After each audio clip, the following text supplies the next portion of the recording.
Bueno, me escuchan todos, ¿verdad? Espero que sí. Bueno, muchachos, entonces primero vamos a hablar un poquito de qué es la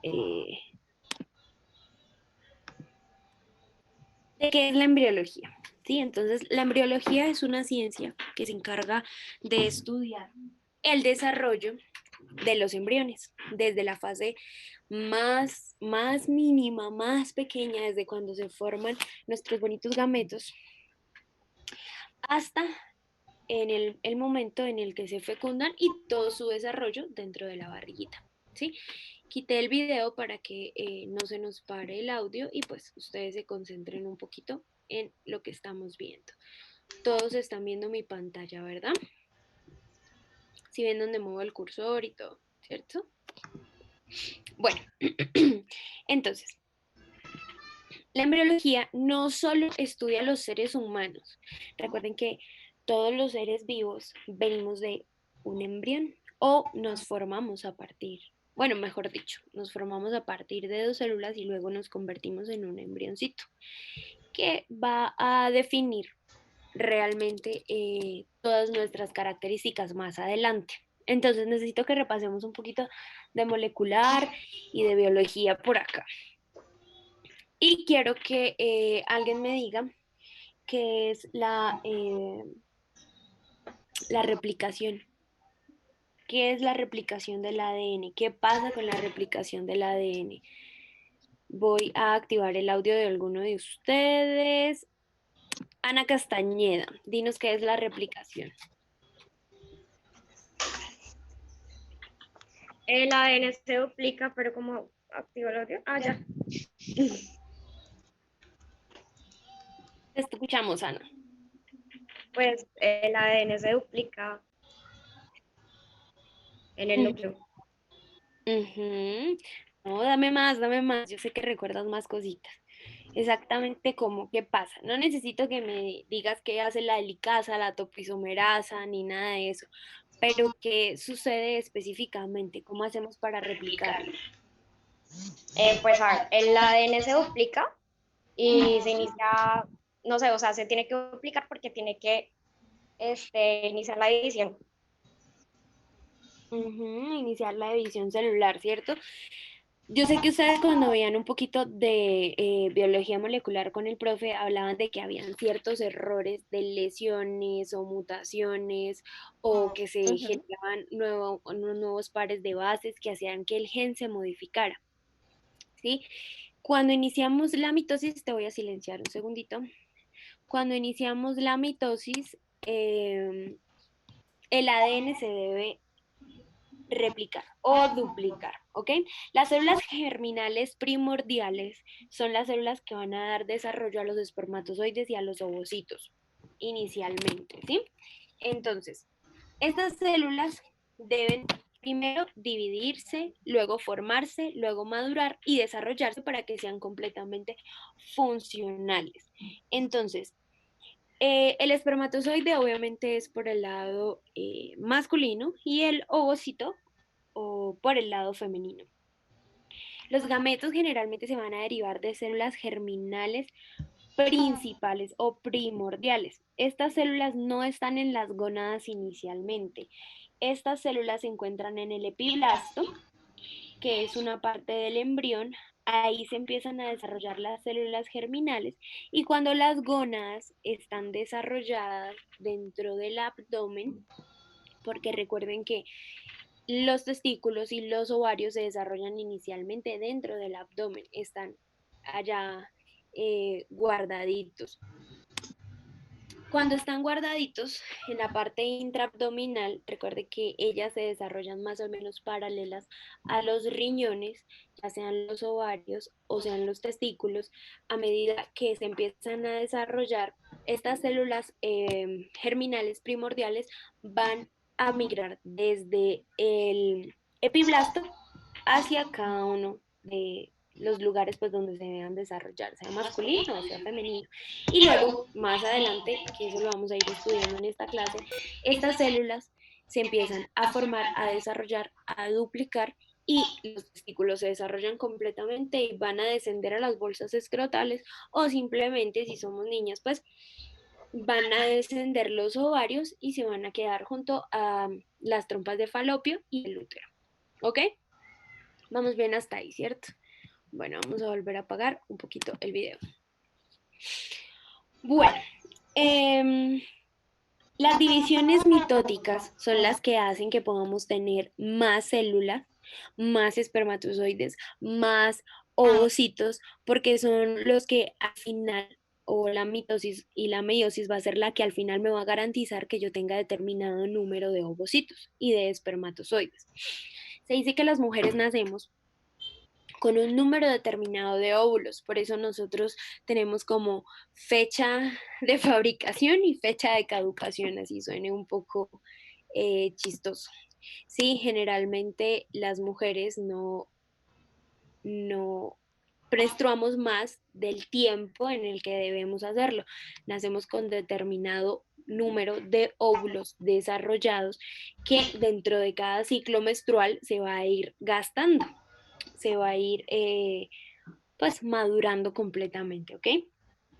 Entonces, se supone que si tenemos células germinales primordiales que se van a empezar a desarrollar, entonces vamos a empezar a hacerlo por mediante varios procedimientos o procesos. Y el primero es la mitosis.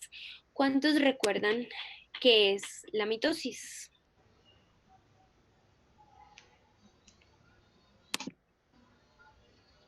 Cuéntenme, muchachos, ¿qué recuerdan que es la mitosis? ¿Y qué hacemos al final de la mitosis? Alejandra Barbosa, cuéntame qué es la mitosis.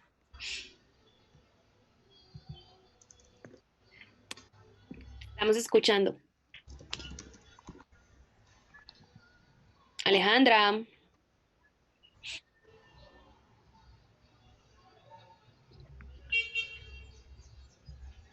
Alejandra, ¿nos escuchas o no? Alejandra Barbosa. Recuerden que yo les voy dando punticos por cada vez que me participen en clase, ¿no?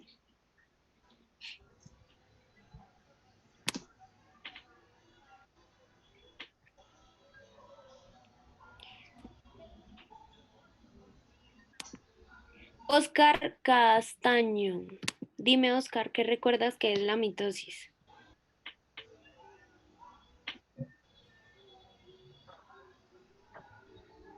Oscar.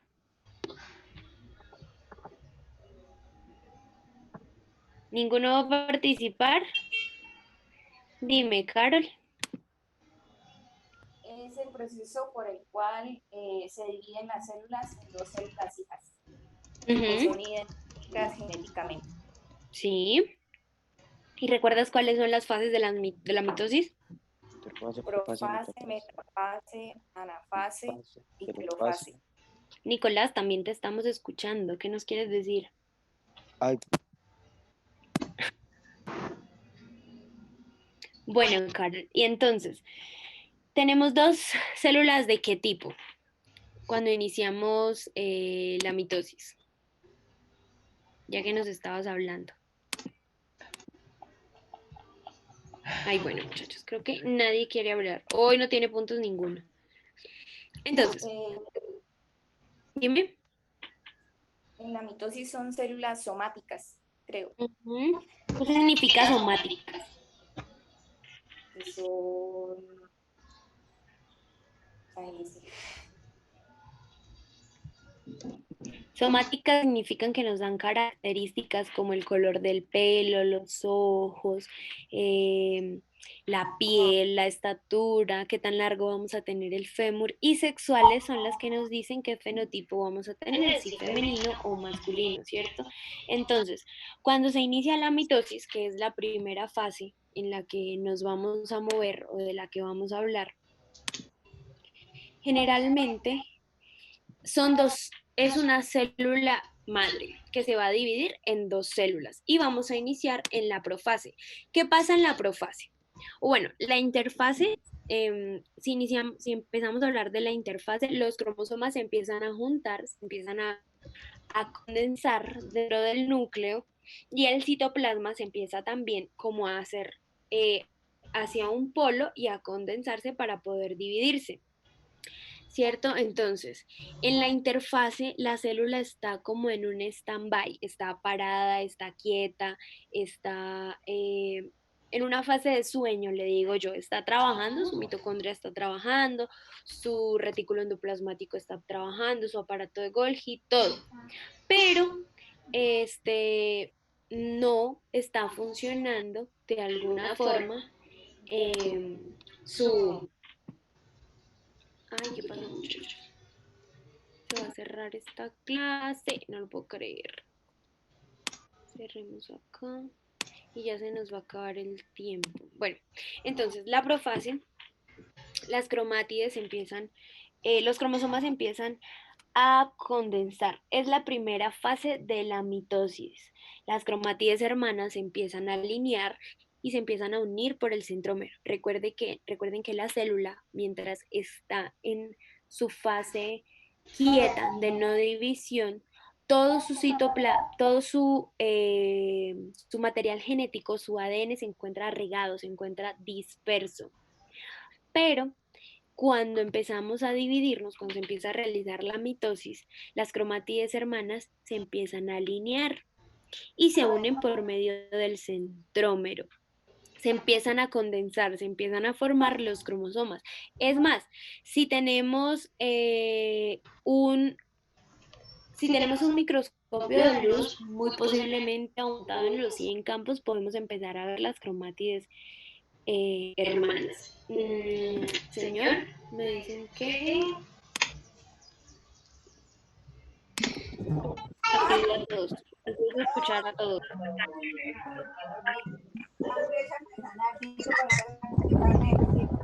Por favor, solo activen el micrófono la persona que va a hablar, ¿listo? Bueno, entonces, el resto lo silencian, por favor, o si no, no puedo continuar con la clase. Bueno, entonces, recuerden que en esta parte los genes se empiezan a plegar, a condensar, se empiezan a formar todos esos espirales, el solenoide, se empieza a formar como tal ese condensado de cromosomas, donde generalmente tenemos más de 23.000 genes condensados en 46 cromosomas, 22 somáticos y 2 sexuales.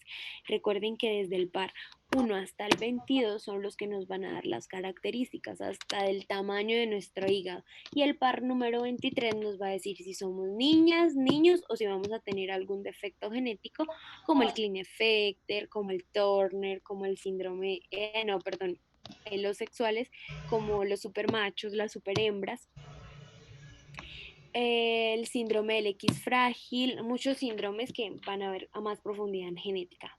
Bueno. En la metafase ya se empiezan a crear el centriolo para donde van a empezar a migrar nuestros bonitos cromosomas y se va a hacer la línea ecuatorial con las cromátides hermanas que están pegadas por nuestro bonito centrómero, ¿cierto? Entonces, en esta fase hay unos microtúbulos que nos van a jalar o nos van a mover las cromátides hermanas hasta determinado extremo. Esos microtúbulos van a hacerse mucho más activos en la anafase y cada cromatida hermana va a viajar a un determinado polo para quedar con el par de cromosomas que debemos quedar. Sí, ni más ni menos, ni uno menos ni uno más. Y vamos a hacer diploides porque estamos en mitosis.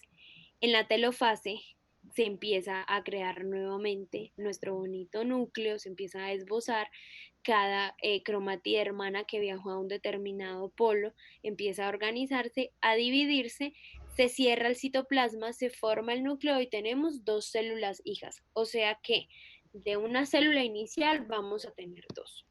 Eso está ahí, la mitosis. Pero se nos empieza a complicar un poquito la cosa cuando vamos a hablar de la meiosis. ¿Sí? En la meiosis vamos a tener esas mismas 2 células que vinieron de una. Pero el problema es que no podemos tener dos células cargadas completamente de los mismos cromosomas porque no se podría dar en algún momento la fecundación. Entonces, en la profase número 1, o pues en la profase de la meiosis, las células se van a iniciar y se van a empezar a alinear para hacer una cosa que se llama el entrecruzamiento. Entonces las células se alinean, se empiezan a parear, los cromosomas se alinean, se empiezan a parear uno con uno, dos con dos, 22 con 22. Los únicos que no se alinean son el X y el Y. Esos son los únicos que no se van a alinear ni se van a entrecruzar. Pero el resto de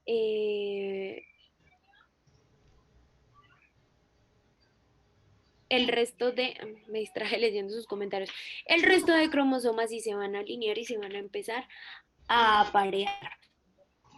El apareado de los cromosomas se da entre cromosomas idénticos, porque no puedo quedarme con una parte de un gen del cromosoma 22 si yo soy el cromosoma número 17. Entonces se aparean y se empiezan a combinar, llevándose parte de los genes de un cromosoma y de otro cromosoma, se recombinan.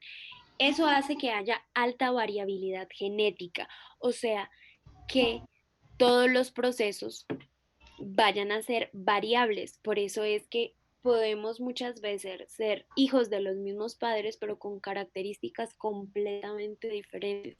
Alguien con el cabello rizado, otra persona con el cabello liso, alguien con los ojos claros y otra persona con los ojos oscuros.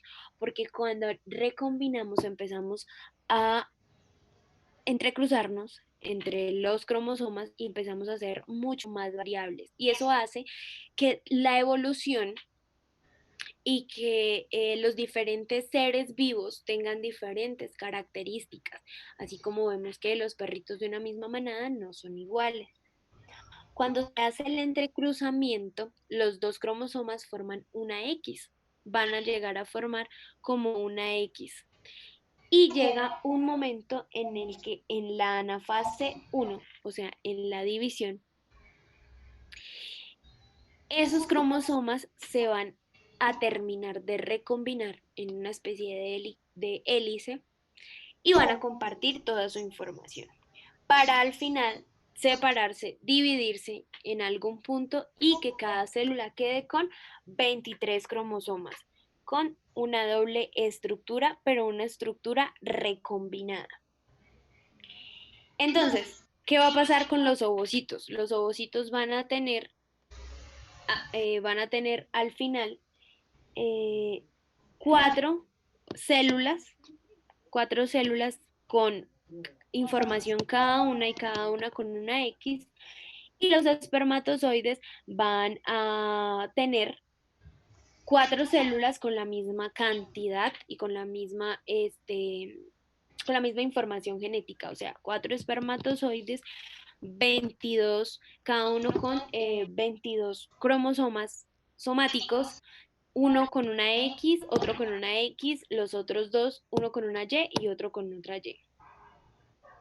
Antonella tiene una pregunta, Profe, señor. tengo una duda. ¿De casualidad puede explicar el término de quiasma? ¿Qué es lo que describe ahorita, que es el punto de encuentro que forma en X? Que si te puedo explicar qué es el quiasma. Sí, quiasma.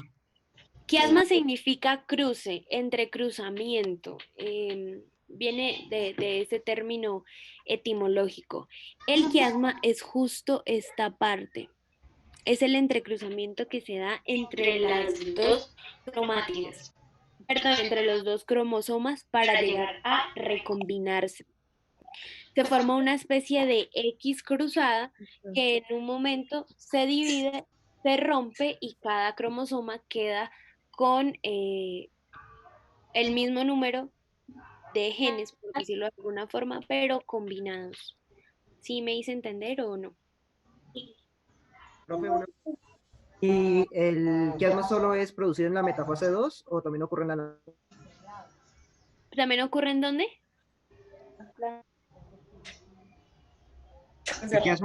El quiasma solo ocurre en la metafase, ¿cierto? En la metafase 1. ¿El quiasma? Ajá, en la primera.